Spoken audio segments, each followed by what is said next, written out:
നമസ്കാരം. ബൈറൂട്ടിൽ ഇസ്രായേൽ നടത്തിയ വ്യോമാക്രമണത്തെ തുടർന്നാണ് ഹസൻ നസ്രുള്ള കൊല്ലപ്പെട്ടത് എന്നാണ് ഇസ്രായേലിന്റെ അവകാശവാദം. എന്നാൽ ഇവിടെ ഹസൻ നസ്രുള്ളയുടെ ഭൗതികദേഹം ഇപ്പോൾ കണ്ടെത്തിയിരിക്കുകയാണ്. ഏതാനും മണിക്കൂറുകൾക്ക് മുമ്പാണ് ഈ ഭൗതികദേഹം കണ്ടെത്തിയത്. അതിന്റെ ആദ്യ ഫോട്ടോ പുറത്തു വന്നു എന്നാണ് അന്താരാഷ്ട്ര മാധ്യമങ്ങൾ ഇപ്പോൾ പുറത്തുവിടുന്ന വാർത്ത.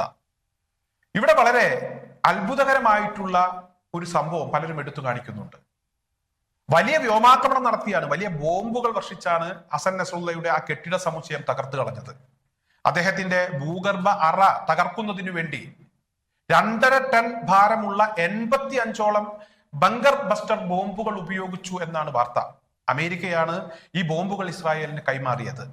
അത്ര രൂക്ഷമായ ഒരു ആക്രമണം ഇവിടെ ഇസ്രായേലിന്റെ ഭാഗത്ത് നിന്ന് ഹസൻ നസ്രുള്ളയെ ഇല്ലാതാക്കുന്നതിന് വേണ്ടി ഉണ്ടായിട്ടുണ്ട്. എന്നാൽ ഇപ്പോൾ അദ്ദേഹത്തിന്റെ ഭൗതികദേഹം കണ്ടെത്തിയപ്പോൾ ആ ഭൗതികദേഹത്തിന് ഒരു പരുക്ക് പോലും ഇല്ല എന്നാണ് അന്താരാഷ്ട്ര മാധ്യമങ്ങൾ പങ്കുവെക്കുന്ന വാർത്ത.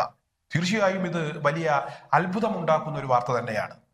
85ഓളം ബോംബുകൾ, 2.5 ടൺ ഭാരമുള്ള 85ഓളം ഇവിടെ ബോംബുകൾ ഉപയോഗിക്കുന്നു, തുടർച്ചയായി ആക്രമിക്കുന്നു, ആ കെട്ടിടം മൊത്തത്തിൽ ഇല്ലാതാക്കുന്നു. പക്ഷെ ആ കെട്ടിടത്തിനടിയിൽ, ഏറ്റവും അടിയിലുണ്ടായിരുന്ന ഹസൻ നസ്രുള്ളയുടെ ഭൗതികദേഹത്തിന് ഒരു പോറലു പോലും ഏറ്റിട്ടില്ല എന്ന് പറയുന്നു. തീർച്ചയായും എല്ലാവരും വളരെ അത്ഭുതത്തോടു കൂടി നോക്കിക്കാണുകയാണ്. ഒരു ഇറാൻ ചാരനാണ് ഹസൻ നസ്രുള്ളയുടെ ലൊക്കേഷൻ ഇസ്രായേലിന് ഷെയർ ചെയ്തത് എന്ന ഒരു വാർത്ത ഫ്രഞ്ച് പത്രങ്ങൾ റിപ്പോർട്ട് ചെയ്തിരുന്നു. ആദ്യം ഫ്രഞ്ച് പത്രങ്ങളിലാണ് ആ വാർത്ത പുറത്തു വന്നത്.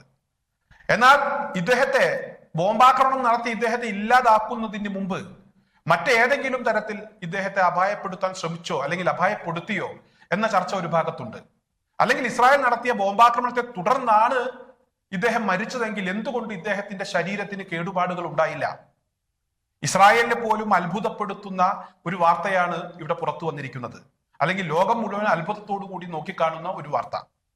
എന്തായാലും ഇവിടെ ഹസൻ നസ്രുള്ളയുടെ ബോഡി കണ്ടെത്തിയ സാഹചര്യത്തിൽ ഹിസ്ബുള്ള ഇവിടെ തുടർച്ചയായി ഇസ്രായേലിനെ ആക്രമിച്ചുകൊണ്ടിരിക്കുകയാണ്. വടക്കൻ ഇസ്രായേലിലേക്കും അതുപോലെ തന്നെ ഹൈഫ തുറമുഖത്തേക്കും ഫാദി മിസൈലുകളും ഖാദർ 1 മിസൈലുകളും ഒക്കെ ഉപയോഗിച്ച് ഇസ്രായേലിനെ തുടർച്ചയായി ആക്രമിച്ചുകൊണ്ടിരിക്കുന്നുണ്ട്. എന്തായാലും ഈ ആക്രമണങ്ങളൊക്കെ നടക്കുമ്പോഴും മറ്റൊരു ഭാഗത്ത് ഇസ്രായേൽ യമനെയും അതുപോലെ തന്നെ ഹിസ്ബുള്ളയെയും ഒക്കെ തിരിച്ചടിച്ചുകൊണ്ടിരിക്കുന്നു. ഇന്നലെ രാത്രിയാണ് യമനിലെ ഹൂത്തി കേന്ദ്രങ്ങളിലേക്ക് ഇസ്രായേലിന്റെ വ്യോമാക്രമണം ഉണ്ടായത്. എന്തായാലും കടുത്ത ആക്രമണങ്ങൾ അങ്ങോട്ടും ഇങ്ങോട്ടും നടക്കുന്നു. ഇതിനിടയിൽ ഹസൻ നസ്രുള്ളയുടെ ബന്ധുവായിട്ടുള്ള സഫിയുദ്ദീൻ ഇവിടെ ഹസൻ നസ്രുള്ളയുടെ പിൻഗാമിയായി ചുമതലയേൽക്കുന്നു. ഇസ്രായേൽ അധിക കാലം ആഹ്ലാദിക്കേണ്ട എന്നതാണ് അദ്ദേഹത്തിന്റെ ഉദ്ഘാടന പ്രസംഗത്തിൽ അദ്ദേഹം വ്യക്തമാക്കിയത്. മാത്രമല്ല, അദ്ദേഹം ഒരു തോക്കിൽ ചുംബിക്കുന്ന വീഡിയോ കൂടെ അന്താരാഷ്ട്ര മാധ്യമങ്ങൾ ഇവിടെ പുറത്തുവിട്ടിരിക്കുന്നു. വലിയ ചർച്ചകളാണ്, വലിയ പ്രതിഷേധങ്ങളാണ് ലോകം മുഴുവൻ ഇപ്പോൾ നടന്നുകൊണ്ടിരിക്കുന്നത്. ഹസൻ നസ്രുള്ളയുടെ മരണവുമായി ബന്ധപ്പെട്ട്, അദ്ദേഹത്തിന്റെ ശരീരത്തിന് പരിക്കേറ്റിട്ടില്ല എന്ന വാർത്തയുമായി ബന്ധപ്പെട്ട്, അതോടൊപ്പം തന്നെ അദ്ദേഹത്തിന്റെ മരണവുമായി ബന്ധപ്പെട്ട് അതിൽ പ്രതിഷേധിച്ച് അമേരിക്കക്കെതിരെയും അതുപോലെ തന്നെ അമേരിക്കൻ എംബസിക്ക് നേരെയും സൈനിക സൈറ്റുകൾക്ക് നേരെയും ഒക്കെ വ്യാപക ആക്രമണം ലോകത്തെങ്ങും നടക്കുന്നുണ്ട്. പാകിസ്ഥാനിൽ അമേരിക്കൻ എംബസിക്ക് നേരെ അവിടുത്തെ ഹിസ്ബുള്ള അനുകൂലികൾ വലിയ പ്രതിഷേധം ഉയർത്തി പോലീസിന് അവസാനം കണ്ണീർ വാതകം പ്രയോഗിക്കേണ്ടി വന്നു എന്ന വാർത്ത പുറത്തു വരുന്നു. കഴിഞ്ഞ ദിവസമാണ് സിറിയയിലെ അമേരിക്കൻ സൈനിക ആസ്ഥാനത്തിനു നേരെ ഒരു ആക്രമണം ഉണ്ടായത്.